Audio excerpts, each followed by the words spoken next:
Hi guys, my name is Nihal. I'm in 6th grade and in Woodrose Middle School. So today's topic is economics. So we're going to be talking about economics today. But before we get into economics, first there are 4 important key terms you need to remember. Let's first talk about inflation. That's our first key term.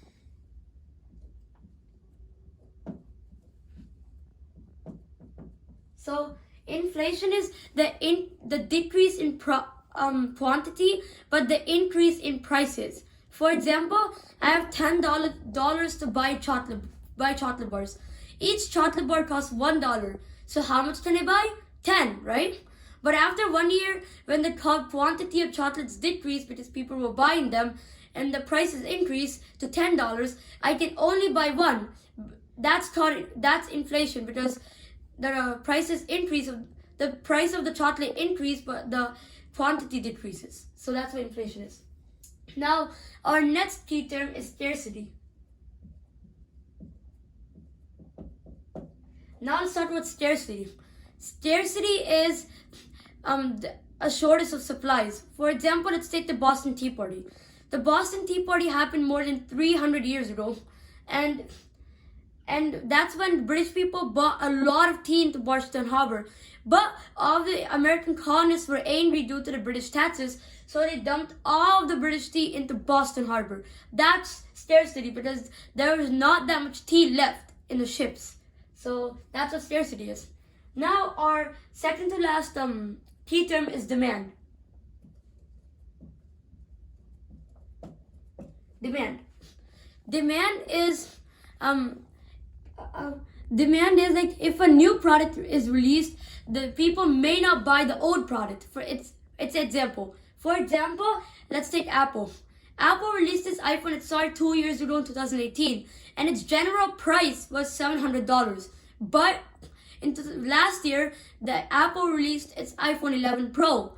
Everybody bought the iPhone 11 Pro because it had better qualities than the iPhone XR. So the iPhone XR's price decreased to $400 because nobody was buying the iPhone XR and everybody was buying the iPhone 11 instead of the XR. So that's what demand is. Our last key term is capital. Capital it's the money that is needed to produce goods and services and also to pay the employees. For example, Apple again. Apple needs millions and millions of dollars to produce their iPhones, Macs, iPads, etc. And they also need a lot of money to pay their employees. Without paying the employees and without paying to make their iPhone, there's no point in the business. Obviously, they won't make the iPhones for free. You need to pay China money for China to make the iPhones. So yeah. Now let's talk about the difference between a market economy and a command economy. By the way, remember these key terms. So they're really important. So a market economy and command economy.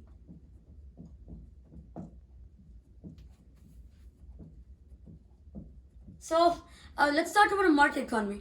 A market economy is privately owned, and the main objective of a market economy is profit. But a command economy is different. A command economy is governmentally owned. It's not private.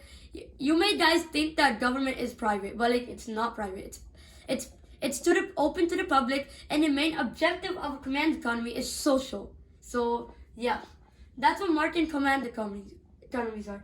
Now let's talk about what is microeconomics.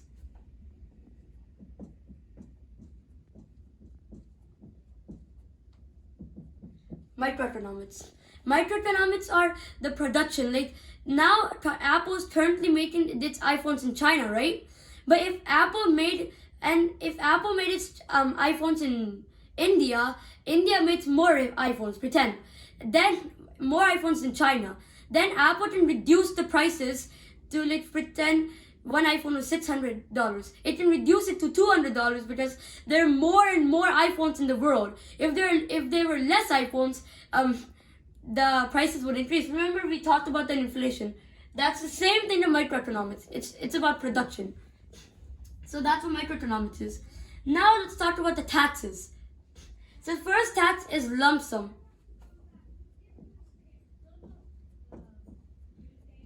Lump sum tax can be also called a sales tax. So the lump sum tax is a tax where people pay the same amount of money.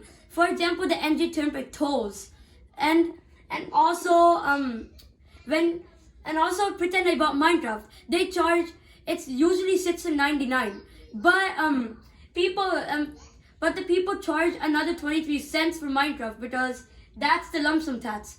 Same amount of the same amount of tax for every person. That's the lump sum. The next tax is proportional.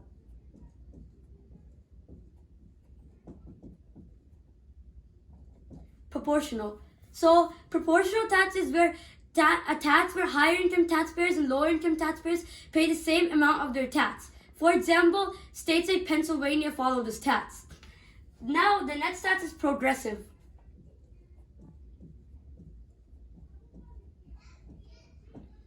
The progressive tax is where higher income taxpayers pay a lot of their tax. For example, states like countries like the United States follow this tax.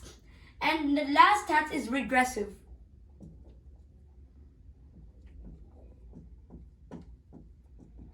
The regressive tax is vice versa. Okay. So now let's talk about our last topic, which is complement and substitute goods. So complement goods are goods which people will buy together. For example, a shirt and a t-shirt and a pant. So that's complement goods. And a substitute goods are which people will buy instead of each other. For example, an Android iPhone and the Apple iPhone. Which will people buy? One. They can only buy one for substitute goods. So that's basically economics for today. So guys, I hope you enjoyed my video. If you did, smash that like button and we'll see you on next time. Bye!